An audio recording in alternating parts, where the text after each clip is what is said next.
Praise the Lord. देश आज अब स्वतंत्र दिन मना रहा है। 15 अगस्त 1947 को देश को आज़ादी मिली है। तब से आज तक हम कहते आ रहे हैं कि हम आज़ाद हैं, पर क्या सच में मसीही समाज आज़ाद है? इस देश के लिए, इस मिट्टी के लिए मसीही समाज ने भी अपना योगदान दिया। न सिर्फ उन्होंने प्रार्थना की, बल्कि ब्रिटिशों की लाठियां भी खाई, कोड़े भी खाए और अपने प्राणों की आहुति भी दी। फिर भी दूसरे समाज से मसीही समाज अलग क्यों दिखता है? चलिए हम जानते हैं देश आज़ादी और मसीही समाज का योगदान। ख्रिस्ती स्वतंत्र सेनानी और उनका योगदान। कीटी पॉल, भारतीय मसीही नेता, YMCA के पहले भारतीय महासचिव।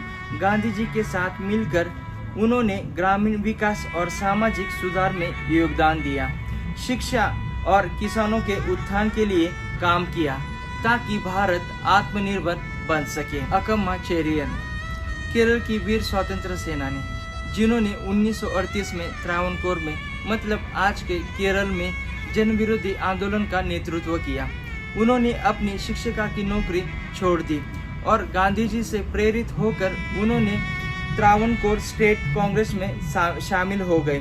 29 साल की उम्र में ही उन्होंने ब्रिटिश सरकार के खिलाफ बगावत का झंडा उठा लिया। कालीचरण बनर्जी, बंगाल के सुप्रसिद्ध वकील और कांग्रेस प्रमुख सदस्य में से एक सदस्य। 1888 और 1891 तक उन्होंने कांग्रेस अधिवेशनों में ईसाई समुदाय का प्रतिनिधित्व किया। ऐसे बहुत से नाम हैं।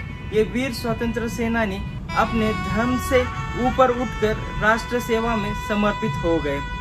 कई मसीही सैनिकों ने स्वतंत्रता की लड़ाई में भाग लिया और अपना बलिदान दिया। ईसाइयों ने भारत को क्या दिया? ईसाइयों ने भारत को शिक्षा दी।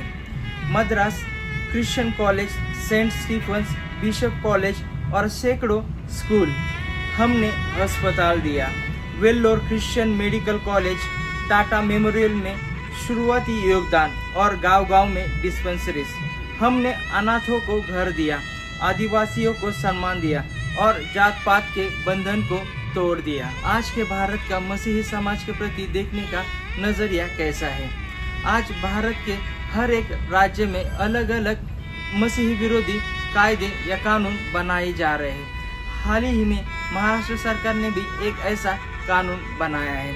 महाराष्ट्र सरकार धर्मांतर विरोधी कानून के नाम पर SC जाति के मसीही भाइयों के सर्टिफिकेट रद्द करती है। उत्तर प्रदेश में मसीहियों के विरुद्ध कठोर नियम बनाए जा रहे हैं। नेता खुलेआम पादरियों को मारने की धमकी देते हैं। चर्च और प्रार्थना सभाओं पर हमले होते हैं। क्या हम इस देश के नागरिक नहीं हैं? क्या हमारे अधिकार सिर्फ कागज पर है?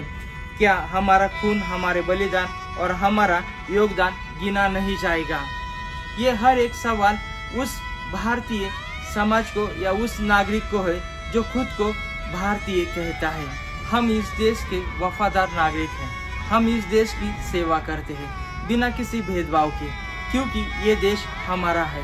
हमने देश के लिए प्रार्थना भी की और हम आगे भी प्रार्थना करते रहेंगे। ये हमारा हक है, पर आज हम रुकेंगे नहीं, झुकेंगे नहीं। हम न्याय के लिए और सच के लिए हम खड़े होंगे।